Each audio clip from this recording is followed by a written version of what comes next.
Assalamualaikum warahmatullahi wabarakatuh.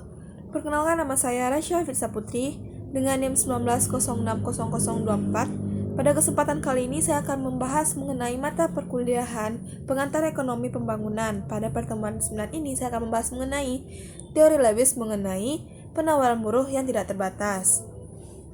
Nah, pembangunan ekonomi berlangsung apabila modal terakumulasi sebagai akibat peralihan buruh surplus dari sektor subsisten ke sektor kapitalis. Sektor kapitalis ialah bagian dari ekonomi yang memakai kapital dalam memproduksi dan membayar kepada si pemilik kapital. Sektor ini mempekerjakan buruh dan buruh dengan upah di tambang, pabrik, dan di kebun guna menghasilkan laba. Sektor subsisten adalah bagian dari ekonomi yang tidak menggunakan modal yang dapat diproduksi. Sektor ini output atau kepala lebih rendah dibanding sektor kapitalis. Persediaan buruh yang tidak terbatas, industri baru dapat didirikan atau industri lama dapat dikembangkan. Tanpa batas persediaan berdasarkan upah yang berlaku dengan cara menarik buruh dari sektor subsisten. Sumber utama para pekerja yang bersedia bekerja dengan upah subsisten ialah petani, buruh, pedagang, nelayan, dan wanita rumah tangga. Surplus kapitalis yang menentukan besarnya upah subsisten, sehingga buruh surplus bersedia bekerja di sektor kapitalis. Tergantung penghasilan minimum yang diperlukan untuk biaya hidup minimal.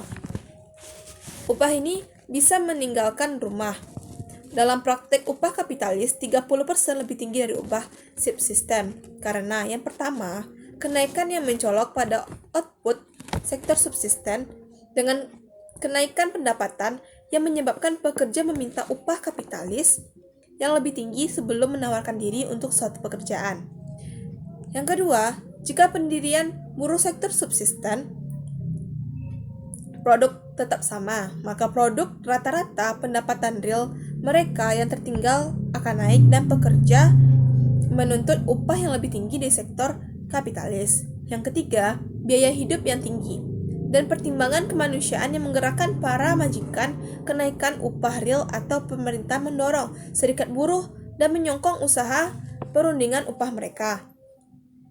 Perbentukan modal tergantung pada surplus kapitalis. Surplus diinvestasikan kembali ke aktiva kapitalis baru. Pembentukan modal berlangsung dan lebih banyak yang dipekerjakan dari sektor subsisten. Berlangsung sampai rasio buruh modal naik dan penawaran buruh tidak elastis. Sejauh surplus kapitalis diinvestasikan untuk menciptakan modal baru. Sektor tersebut meluas dengan memakai banyak orang di sektor subsisten. Kepekerjaan kapitalis surplus tersebut besar. Modal lebih besar dan proses berlangsung terus sampai surplus menghilang. Menurut Lewis, jika teknologi bersifat menghemat modal, ia dapat dianggap sebagai kenaikan pada modal. Jika menghemat buruh, dapat dianggap sebagai kenaikan pada produktivitas marginal buruh, sehingga tidak membuat perbedaan perkembangan teknologi dan modal produktif dan memperlakukan sebagai gejala tunggal. Dengan akibat di sektor kapitalis, kemajuan teknologi cenderung menaikkan laba dan pekerjaan. Peranan pemerintah dan kapitalis swasta. Problem pokok pembangunan ekonomi menuntut Lewis ialah memahami proses bagaimana masyarakat yang sebelumnya membangun dan menginvestasi 4 atau 5% dari pendapatan nasional atau lebih kecil dari itu, mengubah dirinya ke perekonomian dengan tabungan sukarela bersekitar 12 atau 15% dari pendapatan nasional ataupun lebih. Di negara terbelakang, 10% dari rakyat dengan tabungan pendapatan terbesar yang menerima 40% dari pendapatan nasional. Tapi, kelas dominan, kelompok yang terjerumus ke dalam kebiasaan konsumtif yang terlalu boros ketimbang investasi yang produktif. Kapitalis swasta murni berhubungan dengan kesempatan baru, khususnya sesuatu yang memperbesar pasar, yang berkaitan teknologi, yang meningkatkan produktivitas buruh dan karenanya surplus kapitalis negara dapat mengakumulasi modal lebih cepat dibanding kapitalis swasta. Karena tujuan ini, ia dapat memakai tidak hanya laba sektor kapitalis, tetapi juga pajak yang dipungut dari sektor subsisten. Pembentukan modal melalui kredit bank mengakibatkan kenaikan inflasioner harga pada beberapa waktu. Jika buruh surplus digunakan di sektor kapitalis dan dibayar dari uang yang diciptakan, harga akan naik karena pendapatan naik, sedangkan output tetap konsisten. Ini hanya gejala sementara karena barang modal mulai memproduksi barang konsumsi. Harga mulai turun. Lewis mengatakan inflasi dengan maksud pembentukan modal sesuatu yang aneh. Harga mulai naik tetapi lambat atau cepat disusul dengan kenaikan output pada tingkat akhir rendah dibanding sebelumnya. Proses inflasioner berakhir bila tabungan sukarela naik sampai ke tingkat yang sama dengan tingkat investasi tinggi. Pembentukan modal terjadi terus-menerus, output dan pekerja akan meningkat. Laba juga semakin tinggi, mengakibatkan tabungan semakin tinggi. Akan tiba tabungan meningkat besar sehingga investasi dapat dibayar tanpa bantuan bank. Dengan buruh yang melimpah dan sumber fisik negara yang langka, efek pembentukan modal melalui perpajakan atau penciptaan kredit pada output yang sama. Akhir proses pertumbuhan jika penawaran buruh yang tidak terbatas tersedia upah real yang konstan. Jika bagian dari laba diinvestasikan kembali dalam kapitalis produktif, laba terus tumbuh dibanding pendapatan nasional dan pembentukan modal yang juga tumbuh dibanding pendapatan nasional. Proses pertumbuhan tidak berlangsung sepanjang jangka waktu yang tidak terbatas. Lewis menyebutkan, akibat dari pembentukan modal, tidak ada lagi surplus buruh yang tersisa. Kapitalis berkembang cepat sehingga mengurangi absolut penduduk di sektor subsisten. Produktivitas rata-rata buruh naik karena sedikit orang yang membagi produk dan upah kapitalis pada sektor yang disebutkan. Akibat dari pengembangan sektor kapitalis dibanding sektor subsisten, terms of trade, upah lebih tinggi daripada pekerja. Sektor subsisten menggunakan teknik produksi baru, upah real naik pada sektor kapitalis dan mengurangi surplus kapitalis. Jika pada pekerja di sektor kapitalis meniru gaya hidup kapitalis, menuntut upah yang lebih tinggi, tuntunan akan berhasil, maka surplus kapitalis dan laju pembentukan modal akan berkurang. Pada ekonomi terbuka, proses pertumbuhan terkena pengaruh buruk pada salah satu faktor. Akumulasi modal diteruskan dengan mendorong imigrasi sosial, imigrasi massal, atau mengekspor modal kepada negara yang mempunyai buruh yang melimpah pada upah subsisten.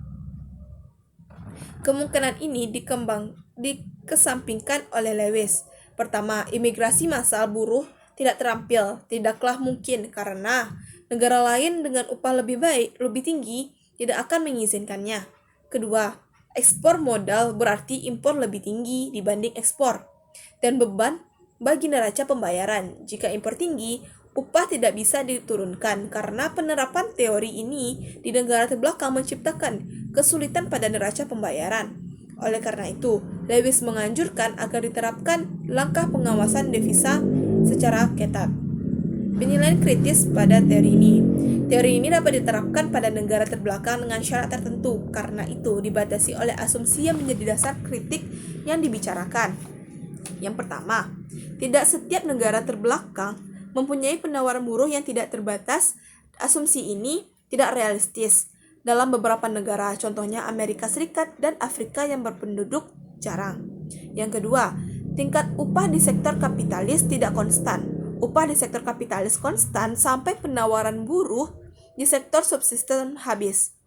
Ini tidak realistis karena upah industri negara terbelakang terus naik sepanjang waktu, kendati terhadap pengangguran terbuka di perdesaan. Yang ketiga, tidak dapat diterapkan jika akumulasi modal bersifat menghemat buruh. Surplus kapitalis diinvestasi kembali pada modal yang produktif. Jika modal bersifat menghemat buruh, ia tidak akan menyerap buruh dan teori ini akan gagal. Yang keempat, buruh terampil bukanlah kesulitan sementara. Lewis mengasumsikan adanya tenaga tenaga buruh yang tidak terampil. Tenaga terampil dianggap sebagai kesulitan sementara waktu karena dapat diatasi dengan memberikan keterampilan khusus pada tenaga yang tidak terampil tersebut. Di negara terbelakang, terlalu kecil tapi pembentukan keterampilan masalah yang berat karena pendidik dan melatih membutuhkan waktu yang cukup lama untuk melatihnya. Yang kelima, kurangnya usaha dan inisiatif. Seluruh proses pertumbuhan tergantung pada kelas yang mempunyai keterampilan yang diperlukan untuk mengakumulasikan modal. Kenyataannya, usaha dan inisiatif sangat langka sebagai negara terbelakang. Yang keenam, proses multiplikasi tidak berlangsung di negara terbelakang. Teori ini mengasumsi akumulasi modal terjadi bila kapitalis terus menginvestasikan laba yang diperoleh karenanya. Teori ini mengasumsikan bekerjanya multiplikasi investasi yang tidak terlalu di negara terbelakang. Jika laba berkurang atau harga upah akan naik, proses bentukan modal berarti sebelum seluruh buruh dan surplus terserap. Yang ketujuh, mengabaikan permintaan total. Lewis tidak mengkaji problem permintaan agregat. Ia mengasumsikan apapun yang diproduksi di sektor kapitalis dikonsumsi sendiri atau diekspor.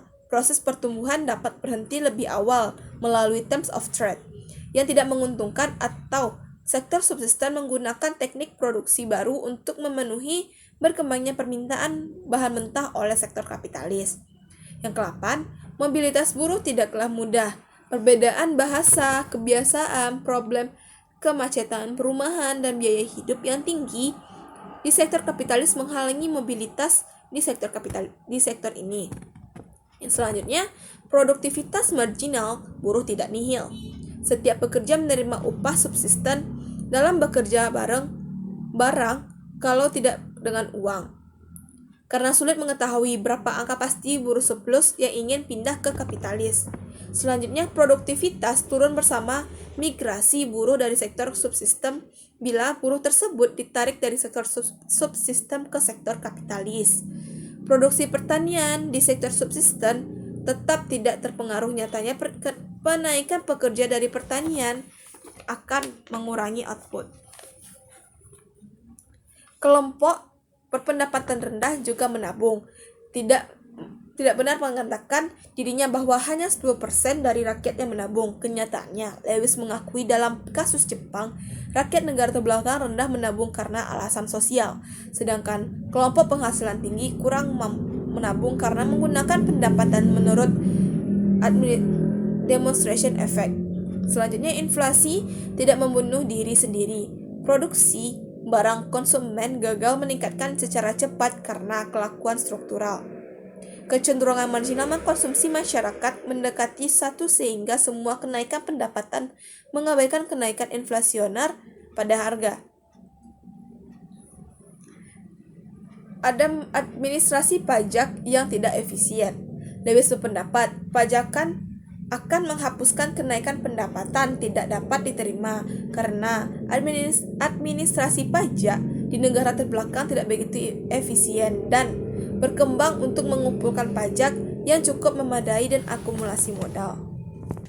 Nah, kesimpulannya, teori Lewis mempunyai keunggulan dalam menjelaskan proses pembangunan dengan cara yang gamblang, mempunyai nilai analisis yang tinggi. Ia menjelaskan bagaimana pembentukan modal yang rendah berlangsung di negara terbelakang yang mempunyai buruh yang berlebihan dan kurang modal, mengenai problem inflasi kredit, pertumbuhan penduduk, kemajuan teknologi, dan perdagangan internasional telah memberi teori tersebut sebuah sentuhan realisme. Nah, baiklah, hanya itu penjelasan yang dapat saya sampaikan. Apabila ada kesalahan mohon dimaafkan. Wabillahi taufiq wal hidayah. Wassalamualaikum warahmatullahi wabarakatuh.